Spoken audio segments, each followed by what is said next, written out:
Hi, my name's Alan Hoff. I'm the Chief Executive Officer here at Cinedeck, LLC, and we're here at NAB 2011 in the Cinedeck booth. And I'm going to give you an overview of the Cinedeck Extreme. Cinedeck Extreme is now at version 2. It's been shipping for over a month. And with version 2, we greatly evolved our extremely capable recorder to be able to support a whole slew of industry-leading post-production formats. So if you want to turn over here, I'll just give you a quick overview. This is the Cinedeck Extreme. It is about a same size as a 7-inch on-camera reference monitor. With version 2, we announced that we are now shipping all flavors of Apple ProRes. Apple will tell you we are the only digital disc recorder on the planet that can do all flavors, including 4x4.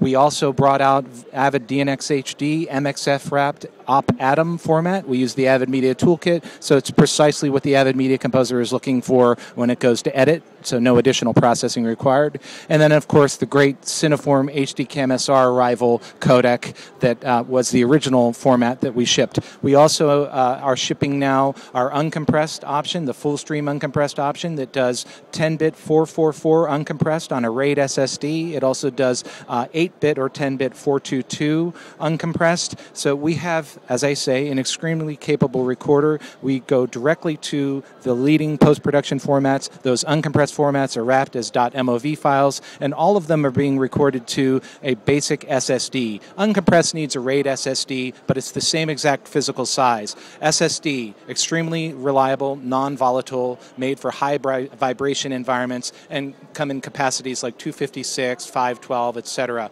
Obviously, depending on your compression choice, you can fit varying degrees of minutes per gigabyte. This is also the most cost-effective solution on the market. You can get on a standard RAID SSD about $3.55 per stored gigabyte. P2s from Panasonic, just as a frame of reference, are about $14 per gigabyte, and the Sony S/S cards cost $33 per gigabyte stored on disk, and that was before the current crisis that has created some inflation in the costs of that media. So SSD, why mess around? It's ubiquitous, easily found, manufactured in multiple locations around the world, available from multiple manufacturers.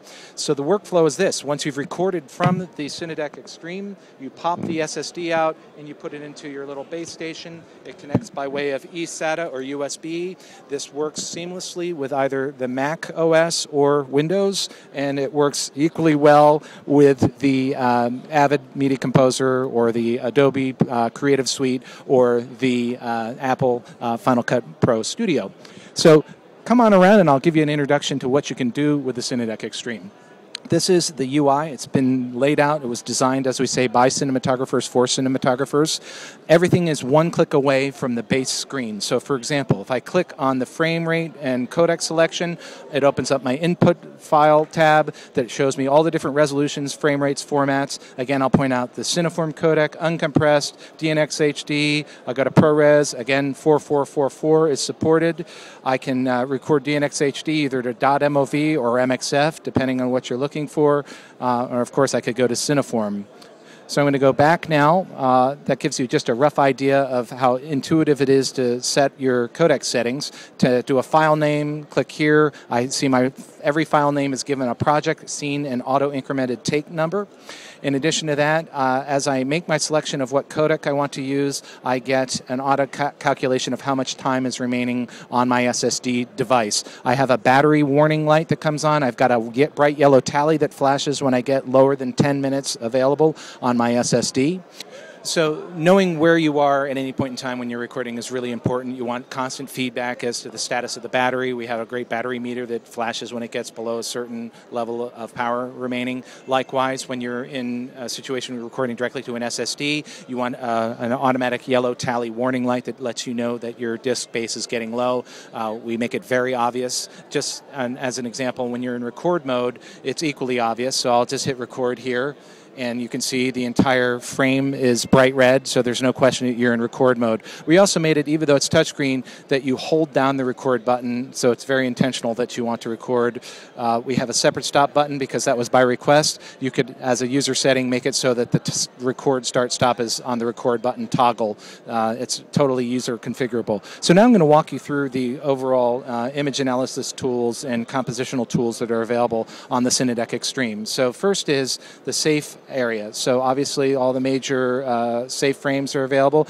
This is a user preference where you can have it mask automatically, so you no longer need to tape cardboard across the monitor to be able to highlight just the area that you want.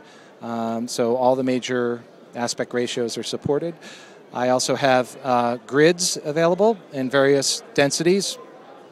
And so here I have a great tool called the one-to-one pixel zoom, and I'll hit 100%. And what that does is it effectively gives me a very manipulable image for zooming in, which I can apply edge detection to do deep focus check of the composition of the scene that I'm going to shoot. In addition to that, I have a full complement of image analysis tools such as a waveform monitor. Now this is truly remarkable. We've got the various IRE or 255, 0 to 255 scale or percentage scale. You can look at the individual channels. You can put this in the upper left-hand corner if you want. I can also go to histogram. So I've got individual channels for histogram. I've got the vector scope. So these are incredibly powerful analysis tools that are available just when you buy the Cinedeck Extreme. Obviously, we have clipping, which highlights. The clipping setting highlights hot areas. That's also a user configurable threshold. But if there's particularly hot exposure, you'll see that it's highlighted in red. And everything I've just shown you is available in full screen mode so that you can maximize the available screen real estate on the monitor, as all of the functions I just showed you are also available here as a touch screen, as a hard button on the side. So that's the basic functionality of the Cinedeck Extreme here at the show. So the Cinedeck Extreme is $84.95. We've just brought out a $1,000 3D option here that we're showing at NAB. It is going to ship later this year, and we're shooting for May. And if you come around here, I'll show you exactly how that's working. So we're working with the Panasonic 3D-A1 here camera from HD Camera Rentals. We thank them. I can see this is my A or left eye, B right eye, and I have basic side-by-side controls. I have top-bottom controls as well. Let me just show that one. Top-bottom. And I will have basic convergence when this ships. It's being recorded to the Cineform Neo 3D format, which is actually an interleaved file, two streams being recorded to one file, and you can use the Neo software on your Mac or your Windows in order to do the interleaving of the two files.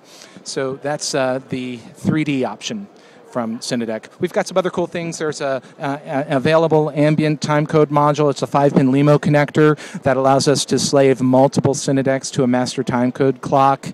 That's been a popular option. I'll just point out some other things. By putting things like an XLR, I can very easily plug a mic in and do some on-set notation. Yet still more metadata to track that you can record as an audio file along with the video that's being captured. The fact that I can record things and immediately play them back, I'm going to go back here, obviously, to digital disc recorder, so I can go back to previously recorded material here and hit play. Oh, that's actually in 3D mode, and I'll go back. By the way, all the image analysis tools I showed you are available on the 3D equipment as well. Here, because it's a touch screen, I can I can set in and out points by dragging and dropping here, and I can have it play end to end, or I can have it loop. And all your basic VTR controls that you'd want are available in playback mode here, like so. And again, the tools that I showed you earlier are also available here on the playback of the content. So if I, for example, wanted to go to my waveform, I could put that in the upper left-hand corner and analyze the image as recorded already to disk. A couple of little points I'll make. These are obviously nonlinear playback. These are various folders from various different shoots. I'll show you some footage that was shot here. Go back. I'll show you some footage that was shot. I'm going to take the waveform off and we'll hit play. Some aerial shots that were done in New York, where the company is based, where the product is designed, manufactured, and marketed in the Media Arts Center in West Greenwich Village, New York. I don't have to, adhere to any particular methodology of file management. I do want to point out that by the fact that because we're auto-incrementing with the project, scene, and take name in every single file name, you no longer have to adhere to the perhaps the schematic folder hierarchy that's being recorded on the Cinedeck. You can have it adhere to whatever preferred media asset management methodology that you're using, because the files are all very clearly indicated and auto-incremented on disk. So another thing we've announced here at NAB 2010 is the fact that we're working with ARRI directly to become part of the ARRI RAW certification process. We are a part of the partner program. So what you'll then be able to do is on the Cinedeck be able to have full ARRI RAW support. Now, we understand people wanting to have on-set color management flexibility, to be able to do Rec 709, to do lookup table application, and then ideally have that information travel downstream in the post. This is an area that we're looking at, that we're actively developing a solution for, but I have no further details to share here at NAB 2011 on that.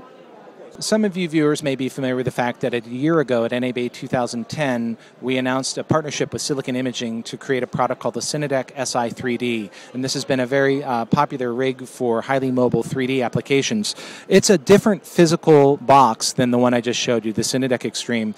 This has differences of individual LAN connections, one for each camera, to work with two cameras for 3D capture. The Cinedeck Extreme has a single LAN connection built into it, and it's a more standard RJ45 connector LAN connection there. Well, we've had customers who own the Si2K camera, the Si2K Mini, ask for support for the SI Silicon DVR software to be made available as an option on the Cinedeck Extreme. So what we have announced at the show here is a software option for $34.95 from Silicon Imaging, available for the Cinedeck Extreme, the full Silicon DVR tool suite, including the Iridus color management tools, cables for powering and for connectivity, to drive the Cinedeck Extreme with a single Si2K camera, not a 3D Si2K rig. So you could have a Cinedeck Extreme that will work with all the different cameras, whether it's over here like the dual-link Sony F23, or here with the 3D Panasonic, or even over here with the F3, or that happens to be an NX Cam FS100, which is an HDMI-only feed. Regardless, you can work with all those types of cameras through all those various connections, or you could also work with the Si2K camera. So great versatility, great flexibility, be able to handle anything that walks through the door project-wise, and it's all available today. It's shipping right now, and quite popular, the Cinedeck Extreme.